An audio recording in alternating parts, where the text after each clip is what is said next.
Claro que a gente sabe que procedimentos estéticos estão aí para que a gente também os utilize e que a gente consiga melhorar algumas coisas que estão incomodando, e em muitos casos, muitos desses procedimentos acabam sendo preventivos para futuros problemas ou até para um envelhecimento precoce.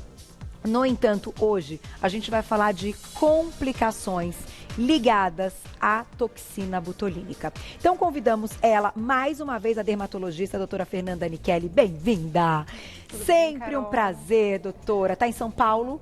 Sim, nesta prazer semana. estar contigo de novo. Coisa boa, quando ela tá por aqui. Doutora é lá do Sul, gaúcha, ô delícia, né, também de lugar. E quando está aqui em São Paulo, sempre dá uma passadinha no Você Bonita pra gente poder levar mais informação. E a doutora é referência na área mesmo, então esses assuntos de complicações a gente gosta muito de tratar com você. Não é a primeira vez que a gente aborda, né, doutora? É um prazer estar contigo. Vamos lá. Antes de começar com os problemas e até com as questões que podem ocorrer, os riscos, para que o público saiba, hoje a toxina botulínica é considerada segura desde que ela siga aí um certo protocolo, certo?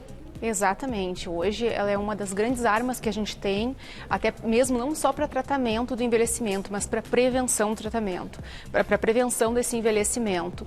Mas tu disseste uma coisa muito importante, é quando respeitados os protocolos de aplicação.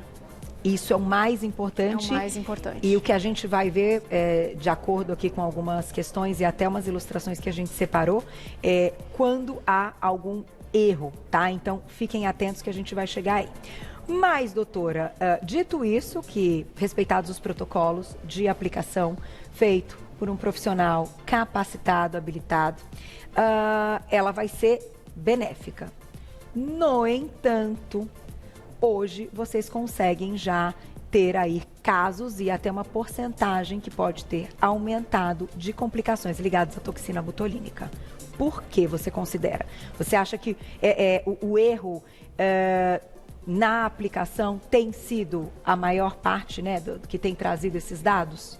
É importante ressaltar que qualquer tratamento dentro da área médica mesmo, isso é uma questão de epidemiologia. Sempre existem as complicações advindas desse tratamento. Quanto mais pacientes tu trata, provavelmente algum caso tu vai ter de complicação, né? Certo. Agora, tu disseste uma coisa importante, que tem aumentado este número. Realmente, nós vemos isso. A minha opinião particular é que isso tem aumentado pela falta de preparo do profissional que está aplicando a toxina. Nós temos visto isso.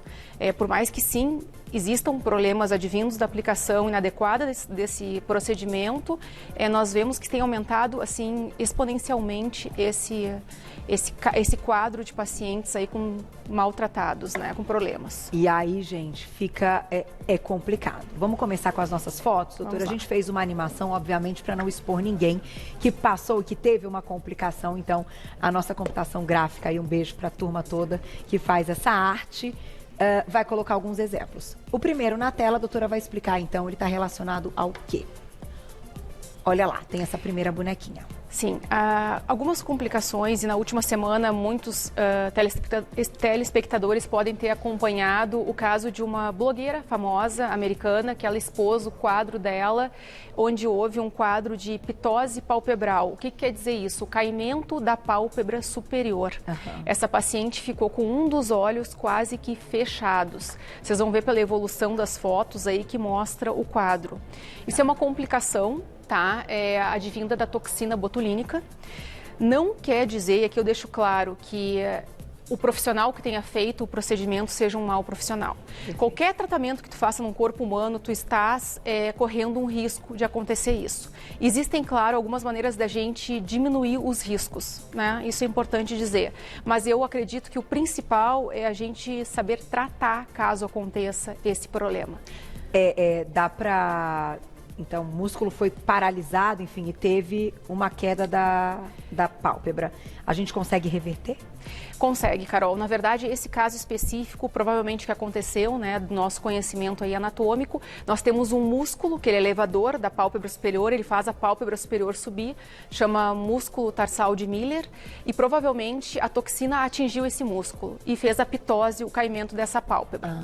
Então, nós temos algumas maneiras de prevenir que isso aconteça. aconteça, tá? A gente até pode conversar sobre isso, mostrando para vocês como a gente pode prevenir isso. E respondendo a tua pergunta, sim, existe como a gente reverter isso. Claro que existe um tempo a ser respeitado, mas existe como nós revertermos o quadro. Tá aí, vamos começar então com as principais perguntinhas e a gente vai mostrando aqui, usando também a nossa boneca para demonstrar algumas situações e perguntinhas do público no @VocêBonitaTV. Primeira pergunta na tela. Olha lá. A toxina botulínica, então, pode causar resultados inestéticos? Não só pode, como causa. Claro que essa pitose palpebral é um deles, mas quantos de nós vemos uma pessoa que hoje está levando o nome do rosto embotocado? Aquelas sobrancelhas mal posicionadas, às vezes faz um olhar que popularmente é conhecido como olhar diabólico, né? Com a cauda muito levantada, o centro da sobrancelha, outras pessoas que ficam com ela muito retificada. Então nós vemos sim muitos... sabe-se lá por quais motivos, diversos motivos, até mesmo desconhecimento de anatomia facial, que nós temos resultados inestéticos com a toxina, quando na verdade o bonito da toxina é apenas suavizar a expressão, não deixar a ruga acontecer de forma tão forte como ela faz a musculatura da face trabalhar. Esse é o objetivo da toxina botulínica, e não alterar o olhar. E levantar muito essa sobrancelha, deixar ela muito alta. Tá, isso pode ser, então, uma das questões. Agora, doutora, uma pergunta. A gente tem aqui como prática também comentar a questão da prevenção. Você citou no início e acho que o público de casa já ouviu diversas vezes que vocês, dermatologistas, né, sempre colocam a questão da toxina, enfim, uma idade estipulada que pode ser o início ou quando começa a ter já uma marquinha, pensando na questão da prevenção para que aquela região não fique marcada. Porque o músculo ficando paralisado, ele, né, o quanto antes vai mexer muito menos. Só que isso também, dependendo do quanto a pessoa inicia a toxina e faz ali a cada 6, 8 meses, isso também tem alguma relação com essa questão que com o tempo algo pode acontecer de forma diferente, essa sobrancelha ficar diferente e ser aplicado da mesma maneira, mas mostrar um resultado diferente? Por aplicar muitas vezes, por aplicar no tempo errado ou por ter feito muito antes da hora? Ou não tem relação? Isso é uma curiosidade, na verdade, uma pergunta de curiosidade. Todas as variantes que tu citaste são variantes que podem acontecer. Tá. A gente não pode esquecer que o envelhecimento ele é dinâmico. O teu rosto dos 20 não é o mesmo dos 40. Verdade. E isso o médico tem que saber trabalhar. Eu não posso trabalhar da mesma maneira que eu trabalho no rosto de uma paciente de 20 anos aos 40 anos dela, porque essa musculatura trabalhou de forma diferente conforme a idade cronológica dela avançou. Então é por isso o conhecimento aí estético e anatômico. Aquela fórmula de livro, né, a fórmula que a gente lê no livro não pode ser replicada em todos os pacientes. Por quê? Nós vamos ter pacientes que têm musculatura frontal, que é esse músculo da testa, por exemplo, diferentes, né, de maneiras diferentes. E tu tem que saber atuar, reconhecer o tipo de musculatura para atuar no músculo certo, e muitas vezes não aconteceu o que aconteceu aí nesse caso que a gente discutiu, de pegar um músculo errado e causar um problema para o teu paciente. E é tão interessante que eu, por exemplo, posso relatar como pessoal. Eu tenho um lado que ele sobe um pouquinho mais que o outro, né? Então, médico sabendo disso, já vai ali. Já vai ali e já sabe que ali põe menos, então, né? Enfim, para não paralisar tanto, porque senão vai subir um pouquinho mais. É interessante essa troca. Eu acho que essa troca paciente e médico é o mais importante da história toda, né? Exatamente. E até para passar, gente, para o médico, qual é a sua expectativa? Exatamente. A gente sempre fala nisso, expectativa é tudo, alinhar a expectativa. Vamos para a próxima perguntinha, já tem perguntinhas do público no @VocêBonitaTV. Olha lá, na tela. Por que acontece, então, esse tipo de problema? Você comentou que a gente tem um músculo envolvido nessa questão da pálpebra. Exatamente. Então, assim, toda aplicação de toxina botulínica, ela se baseia no quê? Em um estudo anatômico da anatomia facial, do trabalho facial daquela face. Se tu aplicares num músculo que não deveria ser aplicado, ou por algum motivo esse músculo ser atingido, muitas vezes não é, aqui eu não estou discutindo que o injetor que errou, não. O que pode ter acontecido e pode acontecer, às vezes o paciente sai da aplicação da toxina e não obedece àquela orientação que a gente pede de no mínimo 4 horas, sem baixar a cabeça, sem fazer exercício físico, sem apertar o local que foi aplicado. Tudo isso pode ter corroborado para que acontecesse a migração da toxina até esse músculo, que é o elevador da pálpebra superior, né, a musculatura tarsal de Miller, e atingido esse músculo. Então não quer dizer que o problema foi o injetor. Claro que quando tiver um injetor apto, as chances diminuem. No entanto, existe também a anatomia facial variada. A tua anatomia não é igual à minha, né? Nem sempre é. E essa variante de musculatura pode ser que sim, pegue aquele músculo. E aí entra a questão da experiência do médico em reverter esse problema que aconteceu. Assim que, né? Que acontece. Assim que acontece. Doutora, assim como o ácido hialurônico, que a gente sabe que tem diferentes apresentações e até posso colocar como marcas, né? Sim. Toxina botulínica também não? Tem sim, existem diversas marcas no mercado.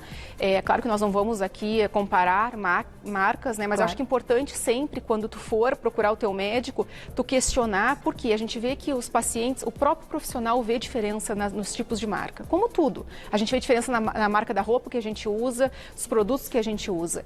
E existe sim diferença, mas cabe ao profissional, porque eu já vi excelentes marcas de toxina botulínica terem resultados catastróficos, assim como marcas não tão consagradas, às vezes, darem um resultado estético bom. Tá. O que eu acho importante é a gente sempre usar marcas, em primeiro lugar, amparadas pela Anvisa, com estudos científicos que embasem o uso dessas marcas, né, de toxina botulínica, e que, no meu caso, eu uso marcas apenas de laboratórios consagrados. Eu acho importante isso. Esse tipo de troca, tá? Exatamente. É importante a gente saber também, né?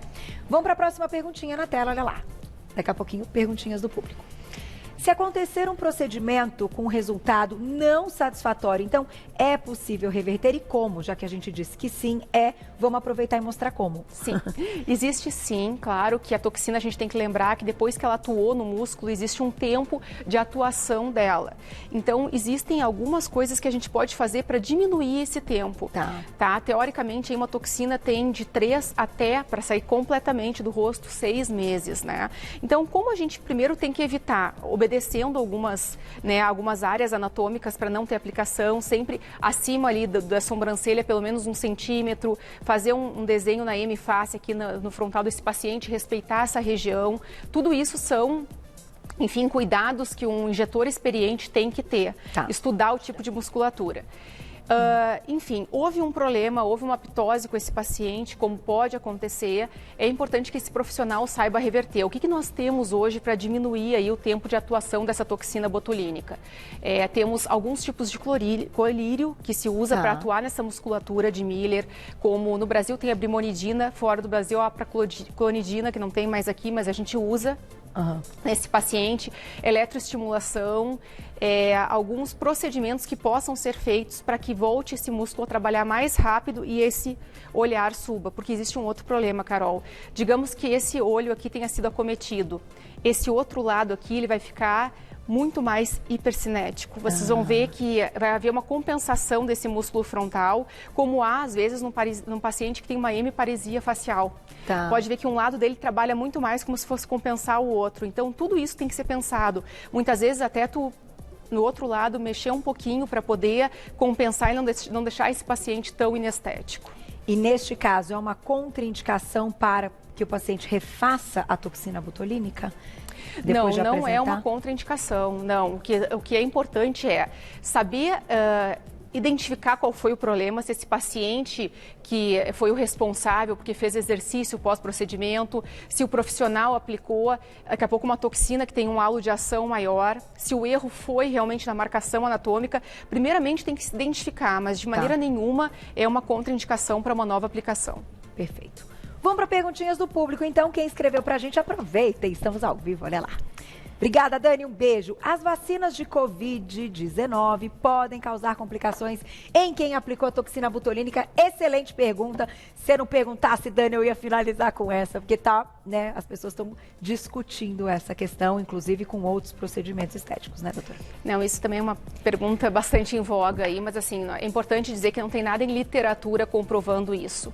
O que houve nos últimos tempos, aí o que aconteceu foi que alguns pacientes que foram submetidos ao procedimento de preenchimento facial e não toxina, e há uma certa, vamos dizer assim, confusão, o que é toxina, o que é preenchimento, apresentaram um evento chamado ETIP, que é um edema, né, que muitas vezes qualquer tipo de vacina pode propiciar isso.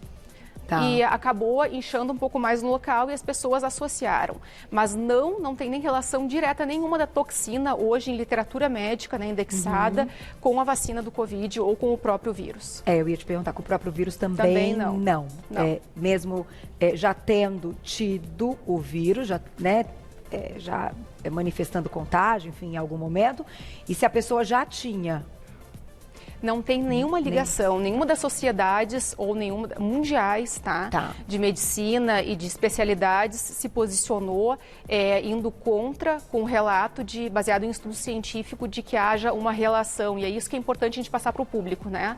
Não importa a minha opinião individual mesmo, que ainda como profissional. O que nos importa são estudos científicos que embasem isso. Perfeito. E hoje eu acho a questão da pandemia, a gente tem escutado diariamente essa questão dos números, como a gente interpreta o que é considerado uma porcentagem, o que é raro, o que, né? Eu acho que cada vez mais a gente tem aprendido essa questão. Então, quantas pessoas no mundo têm um preenchimento ou fizeram uma toxina botulínica, quantas no mundo apresentaram um problema pós a vacinação ou pós o contágio? É mais ou menos por aí, né, doutora? Muito bom. Vamos para a próxima na tela. Obrigada, Mônica. Um beijo para você. Apliquei a toxina botulínica e não pegou. Fiz novamente e nada. A doutora me diz que criei resistência. Procede? Bom, Mônica, existe sim, é relatado, ainda que um número muito pequeno de pacientes, né, relatados em estudo, que criaram um determinado tipo de resistência. É importante dizer que isso é um quadro muito raro. Existem outras variantes aí para uma toxina não pegar. Às vezes o tipo de toxina, às vezes até mesmo a diluição dessa toxina, tudo isso. E a maneira que foi aplicada, enfim, para que a gente possa dar um veredito para que esse paciente tenha criado resistência para ela. Porque não é uma coisa muito comum, não, a resistência à toxina botulínica. Doutora, até para o público achar normal ou não, né? A cada ano que passa, né, o refazer a toxina... Brinco lá com a minha médica que aumenta um pontinho. Procede, doutora? Pra gente achar, não, mas calma, a última vez parecia que não era em tantos lugares assim. Como é que é essa questão? Realmente vai ter aí, né, um envelhecimento e a gente pode considerar essa situação uma situação que, assim, tem chance de acontecer, aumentar um pontinho. Existe, Carol, justamente pelo nosso envelhecimento cronológico, né? O certo é isso, é aumentar porque a tua idade está aumentando. Perfeito. Então pode acontecer, a gente não pode associar isso à resistência à toxina, mas é muito mais plausível a explicação de que nós todos estejamos envelhecendo, ainda bem, né? E aumenta um pontinho. Mas vira até brincadeira, mas a gente, né, é bom estar sempre atento. E, né, na hora de refazer. Vamos para a próxima perguntinha do público. Aproveita, estamos ao vivo. Fernanda, obrigada, um beijo para você. É verdade que pode entrar na corrente sanguínea e causar doenças? Não. As pessoas confundem muito a questão da toxina botulínica pelo botulismo, por outras doenças, tá? Isso é uma lenda urbana, a gente não tem nada indexado, mais uma vez, que a aplicação da maneira da toxina botulínica tipo A, que é aplicada na musculatura para fins estéticos, na dose que nós usamos, entre no sangue e possa causar algum tipo de doença para esse paciente, né? Então, tudo depende, obviamente, da dose que está sendo aplicada, mas para fins estéticos a gente não corre esse risco. Podemos colocar a toxina botulínica, doutora, nessa discussão do ácido hialurônico e até de bioestimuladores para as pessoas que têm doenças autoimunes e que precisa de uma cautela ou que pode ser uma contraindicação? Eu acredito o seguinte, isso é da conduta médica de cada um. Todos os meus pacientes que têm uma doença autoimune, eu entro sempre em contato com o colega reumatologista que está à frente da doença autoimune. Eu sempre digo o seguinte, nunca a beleza está à frente da saúde. Então, quaisquer riscos que esse paciente pode vir a ser submetido, precisa sim de um aval de um colega que esteja à frente da doença dele. Então, doenças autoimunes requerem, ao meu ver, o acompanhamento de um colega reumatologista. Perfeito, tá aí. Próxima perguntinha do público. Obrigada, Marta, um beijo para você. Fiz um preenchimento de olheiras e a doutora pegou uma veia que resultou num roxo enorme que durou 2 semanas. Isso pode acontecer com a aplicação, então, da toxina botulínica também? Marta, qualquer procedimento invasivo é o quê? Que entrou na tua pele, principalmente pérfuro cortante, como é o caso de uma agulha, ele corre o risco de tu pegar uma artéria ou uma veia ou qualquer tipo de vascularização. Se tu pegar o rosto e olhar a quantidade de veias e artérias que a gente tem, tu ia te apavorar. Então a chance é grande. Claro que a gente tenta diminuir essa chance pelo conhecimento anatômico que a gente tem. Os vasos maiores a gente tenta fugir deles, mas existe esse risco sim, e esse roxo, se tu teve ele, não quer dizer que é um erro do colega, é pela variação anatômica e pode acontecer. O importante é cuidar para não pegar sol nesse roxo que logo passa. Doutora, os procedimentos, os aparelhos, né, lasers, enfim, e tantas máquinas que hoje a gente tem aí disponível no mercado, eles podem aumentar o tempo de duração da toxina botulínica? Na verdade, eu não acredito no aumentar. Depende muito do que a gente vê como resultado do aumentar. Às vezes ele melhora muito a tua qualidade de pele, te rejuvenesce, a impressão que tu tem é que essa toxina durou mais. A gente lembra que a toxina botulínica, ela age na musculatura, né? E dependendo da tecnologia que tu fizer, se essa tecnologia também agir na musculatura, vai ter melhorado de uma maneira geral e global o teu rosto. Mas não quer dizer que ela aumentou a toxina em si. Entendi. A tua fisionomia que melhorou, não prolongou. Então, associar é muito bem-vindo. É muito bem-vindo. Tá aí. Doutora sempre impecável, né? Adoro quando ela vem, as respostas precisas, não tem nem, né, o que... Isso é fantástico para o público, viu, doutora? Te agradeço, facilita demais, né? Na hora de tomar uma decisão, a gente está falando de procedimentos estéticos e de questões que a gente precisa, sim, estar muito bem informado. Obrigada mais uma vez. Muito obrigada. Vou deixar para vocês o Instagram da doutora, é o @doutora abreviado Fernanda Nichelli, e se escreve Nichelli com 2 L's, tá? Doutora abreviado Fernanda Nichelli, tudo junto. Vocês já encontram o trabalho em São Paulo e lá em Terras Gaúchas. Manda um beijo para aquele povo maravilhoso. Eu adoro aquele lugar. Não vejo a hora das coisas se acalmarem para poder voltar, viu? Um beijo. Esperamos. Até a beijo, próxima, obrigada. doutora.